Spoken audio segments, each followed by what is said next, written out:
नमस्कार दोस्तों, नमः शिवाय। जीवन ज्योति चैनल में आप सभी का हार्दिक स्वागत करती हूं। दोस्तों, आज बात करूंगी योगिनी एकादशी व्रत के विषय में। आषाढ़ मास कृष्ण पक्ष की योगिनी एकादशी कब है, किस प्रकार से आपको पूजन अर्चन करना है, कौन कौन सी बातों का ध्यान रखना है, एकादशी तिथि पर हमें कौन से कार्य नहीं करने चाहिए, दशमी तिथि का पालन, द्वादशी तिथि का पालन अर्थात पारण के समय का जो नियम होता है उसका पालन हमें किस प्रकार से करना है, किस दिन यह व्रत रखना है, पारण का शुभ समय क्या होने वाला है, एकादशी तिथि कब से प्रारंभ हो रही है, कब समाप्त हो रही है, ये सारी बातें आप लोग इस वीडियो में जानेंगे। दोस्तों, एकादशी व्रत बहुत ही उत्तम, बहुत ही शुभ फल को देने वाला यह व्रत माना जाता है। इसे व्रतों का राजा कहा जाता है और यह भी मान्यता है कि एकादशी का व्रत किए बिना मनुष्य को मोक्ष की प्राप्ति नहीं हो सकती है। एकादशी व्रत ही हमारे समस्त पापों का नाश करता है। एकादशी का व्रत करने से हमें विष्णु पद की प्राप्ति होती है। एकादशी का व्रत करने से हमें माता लक्ष्मी जी की कृपा प्राप्त होती है। एकादशी का व्रत करने से हमें सहस्त्र गौदान करने के बराबर फल की प्राप्ति होती है।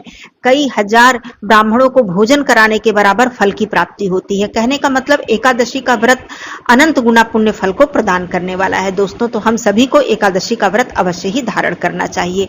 आषाढ़ मास योगिनी एकादशी अत्यंत ही महत्वपूर्ण है, क्योंकि इसके बाद जो एकादशी आएगी वहां से भगवान विष्णु जी अपनी योग निद्रा में लीन हो जाएंगे। वह एकादशी हरिशयनी एकादशी के नाम से जानी जाती है, अर्थात आषाढ़ मास की जो शुक्ल पक्ष की एकादशी होती है। यहीं से चातुर्मास का प्रारंभ हो जाता है। तो यह है कृष्ण पक्ष की योगिनी एकादशी। आइए जान लेते हैं सबसे पहले तिथि कब से कब तक है। तो एकादशी तिथि प्रारंभ हो जाएगी 1 जुलाई को सुबह 10:26 पर और यह समाप्त होगी 2 जुलाई को सुबह 8:42 पर। एकादशी तिथि का व्रत हमेशा उदया तिथि के आधार पर रखा जाता है। तो उदया तिथि के अनुसार यह व्रत 2 जुलाई दिन मंगलवार को धारण किया जाएगा।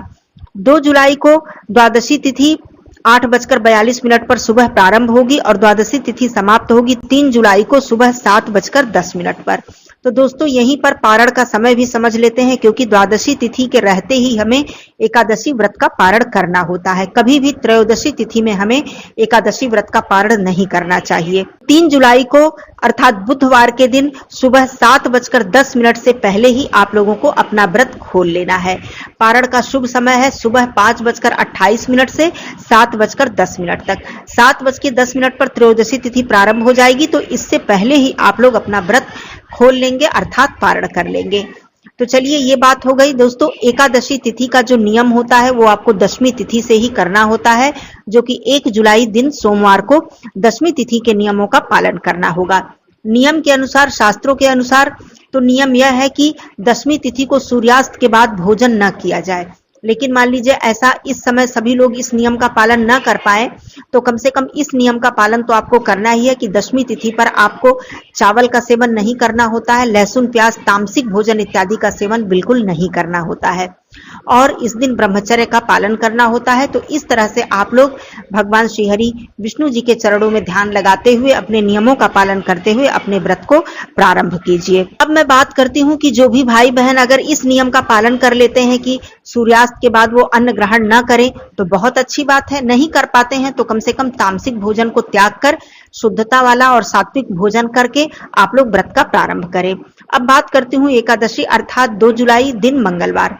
इस दिन आप लोग ब्रह्म मुहूर्त में उठिए, बिल्कुल सुबह सवेरे उठिए, अपनी दैनिक जो साफ सफाई है उसे करिए, नित्य क्रिया अपनी उससे निर्वृत्त होने के बाद आप लोग पानी में गंगा जल डालकर हर हर गंगे बोलकर स्नान कीजिए।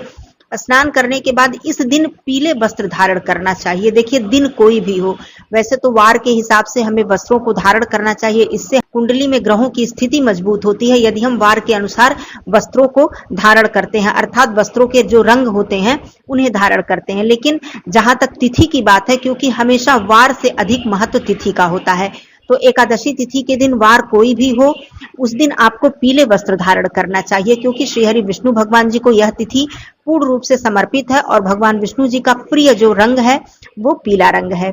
उन्हें पीले पुष्प, पीले चंदन, पीले फल, पीली मिठाइयां और पीले वस्त्र आदि अर्पित किए जाते हैं। ये श्री हरि विष्णु जी को अत्यंत ही प्रिय है। तो इस तरह से आप लोग एकादशी तिथि का जब भी व्रत रखें तो आप लोग पीले वस्त्र धारण कर लें। अब सूर्य भगवान जी को अर्घ्य दें। सर्वप्रथम सबसे पहला यही कार्य होना चाहिए, हमारी दैनिक क्रिया में ये कार्य शामिल होना ही होना चाहिए। सूर्य देव भगवान जी की पूजा हम सभी के लिए बहुत ही आवश्यक है। चाहे हम विवाहित हों, चाहे अविवाहित हों, चाहे विद्यार्थी हों, चाहे पुरुष हों, चाहे स्त्री हों, सभी के लिए सूर्य देव जी की पूजा करना अत्यंत ही अनिवार्य है। तो आप लोग सूर्य भगवान जी को अर्घ्य दीजिएगा। दोस्तों, अब महत्वपूर्ण बात आती है माता तुलसी जी की पूजा कैसे करें। देखिए, बहुत से जगहों पर मंगलवार के दिन हम तुलसी पूजा नहीं करते हैं, लेकिन एकादशी का दिन है तो एकादशी के दिन जल तो अर्पित हमें नहीं करना है। लेकिन जहां तक पूजा करने की बात है तो एकादशी तिथि है तो इसमें वार को आप ज्यादा ध्यान न देते हुए आप धूप दीप अवश्य प्रज्वलित कीजिए, माता तुलसी जी की पूजा कीजिए, उनकी परिक्रमा कीजिए। और जल एकादशी पर माता तुलसी जी को अर्पित नहीं किया जाता है। ये बात हो गई। अब विधि विधान से भगवान विष्णु जी, माता लक्ष्मी जी की पूजा अर्चना कीजिए, उन्हें भोग प्रसाद अर्पित कीजिए। जनेऊ, पीला वस्त्र, पीला चंदन, पीला पुष्प, नैवेद्य जो भी आपके पास है, फलाहारी नैवेद्य भोग प्रसाद होना चाहिए, उसमें तुलसी पत्र अवश्य होना चाहिए। ये सारी चीजें अर्पित कीजिए। विष्णु चालीसा का पाठ कीजिए या फिर इस दिन विष्णु सहस्त्र नाम का पाठ करना बहुत ही उत्तम फल को प्रदान करता है। इस दिन गजेंद्र मोक्ष का पाठ भी करना चाहिए। इस दिन भगवान विष्णु जी के मंत्रों का जप करना चाहिए, नारायण कवच का पाठ करना चाहिए। जो भी आपकी शक्ति सामर्थ्य के अनुसार जितना भी हो सके आपको इन सारी चीजों का पाठ जरूर करना चाहिए। ओम नमो नारायणाय नमः, या फिर ओम नमो भगवते वासुदेवाय, या फिर ओम माधवाय नमः, या फिर ओम कृष्ण वासुदेवाय हरे परमात्मने प्रणतः क्लेशनाशाय गोविंदाय नमो नमः। ये सारे मंत्र बहुत ही ज्यादा प्रभावशाली हैं और आपके जीवन से तमाम संकट, तमाम विपत्ति को दूर करने वाले हैं। तो इन मंत्रों का जप करने के बाद विधि विधान से आप आरती कीजिए और दिन भर शुद्ध सात्विक फलाहार ग्रहण करके आप इस व्रत को धारण कीजिए। अब जहां तक नमक खाने की बात है, बहुत से लोग एकादशी मीठा फलाहार करके धारण करते हैं, बहुत से लोग सेंधा नमक का सेवन करते हैं। तो ये आप अपनी शक्ति सामर्थ्य के अनुसार शारीरिक स्थिति को देखते हुए इस बात का निर्णय कीजिएगा। सेंधा नमक खाइए या फिर मीठा फलाहार करके इस व्रत को धारण कीजिए।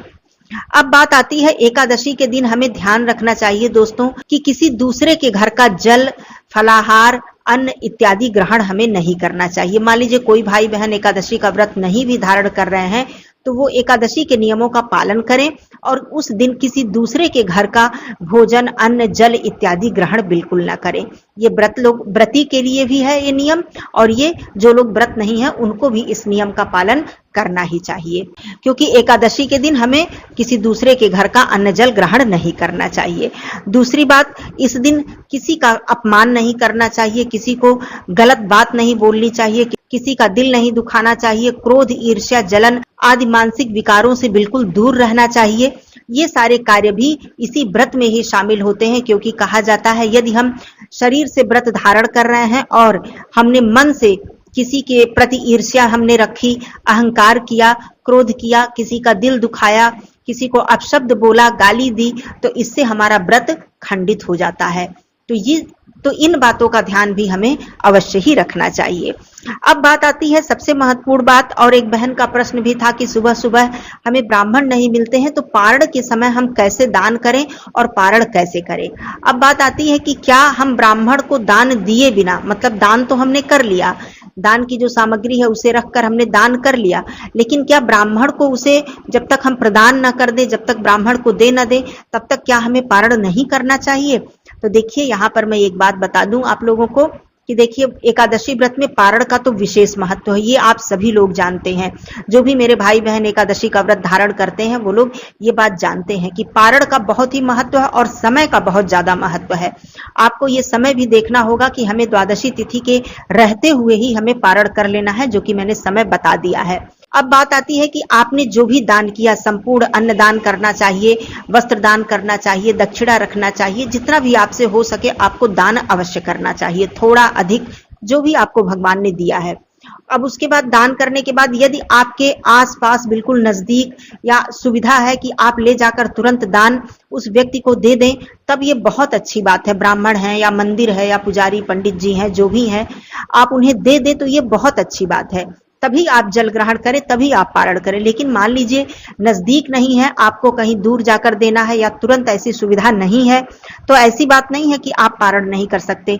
लेकिन ध्यान देने वाली बात यह है कि जो आपने दान किया है, उस दान का, उस अन्न का एक भी दाना या दान की की गई जो भी वस्तु है उसका कोई एक भी कण आपके घर में नहीं रहना चाहिए। कहने का मतलब उसको दान करने के बाद, दक्षिणा रखने के बाद आप उसे ऐसी सुरक्षित जगह पर रख दीजिए जब तक कि आप उस व्यक्ति को वो चीज प्रदान नहीं कर पाते हैं, तब तक आप उस वस्तु को बहुत ही सुरक्षित रख दीजिए।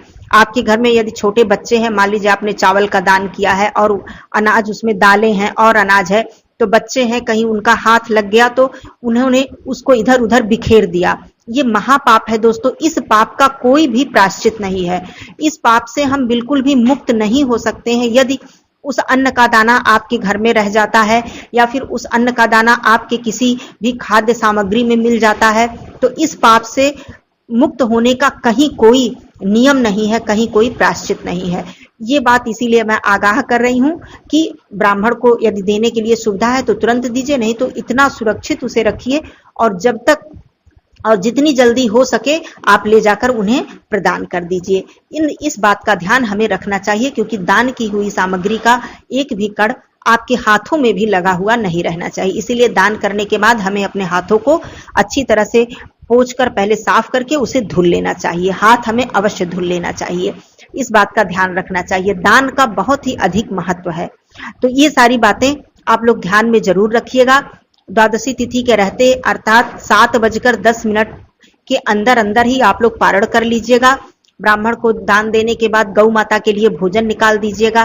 किसी गरीब को या किसी ब्राह्मण को भोजन करा पाते हैं तो ये और भी उत्तम है।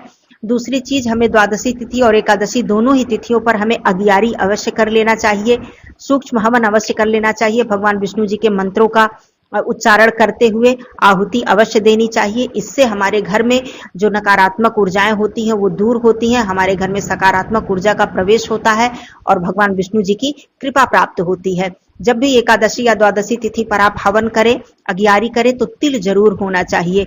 तिल से हवन करने से हमारे जन्म जन्मांतर के 7 जन्मों के पाप नष्ट हो जाते हैं।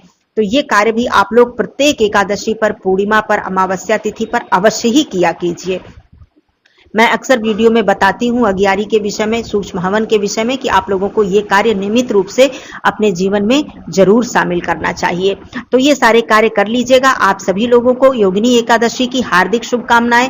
भगवान विष्णु जी, माता लक्ष्मी जी की कृपा सदा सर्वदा आपके घर परिवार पर बरसती रहे, ऐसी कामना करती हूँ। फिर मिलती हूँ अगले वीडियो में, तब तक के लिए धन्यवाद। नमः शिवाय। हर हर महादेव। जय भोलेनाथ।